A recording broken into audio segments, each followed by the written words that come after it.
Egypt ઇઝરાયલીઓથી ભરેલું હતું. નવા ફારૂનને ડર હતો કે ઇઝરાયલીઓ પણ શક્તિશાળી થઈ જશે. તેથી તેણે તેઓને ગુલામ બનાવ્યા અને તેમની સાથે ખૂબ જ ખરાબ વર્તન કર્યું.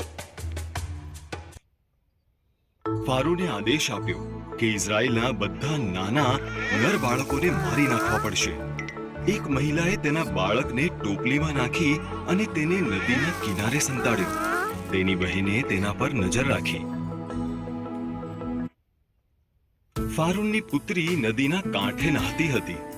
તેને એક બાળક મળી આવ્યું અને તેને રાખવાનું નક્કી કર્યું. તેની બહેને તેમની માતાની સંભાળ રાખવામાં મદદની ભલામણ કરી. રાજાની પુત્રીએ તેનું નામ મૂસા રાખ્યું. મૂસા મોટો થયો. એક દિવસ તેણે એક ઇજિપ્તની વ્યક્તિને ઇઝરાયલીને માર મારતા જોયો. મૂસાએ ઇજિપ્તની વ્યક્તિની હત્યા કરી. પછી તે મિદ્યાનમાં ભાગી ગયો અને 40 વર્ષ સુધી ઘેટા પાળક રહ્યો. મૂસા હોરેબ પર્વત પર તેના ઘેટા સાચવતો હતો. બળતા ઝાડવામાંથી ઈશ્વરનો અવાજ આવ્યો. મૂસા, મારા લોકો પીડાઈ રહ્યા છે.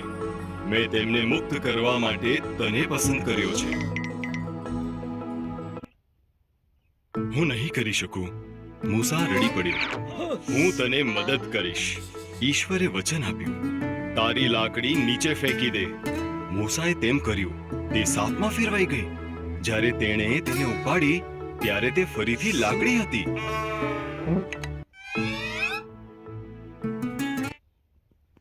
તારો હાથ તારા જબ્બામાં નાખ, ઈશ્વરે કહ્યું.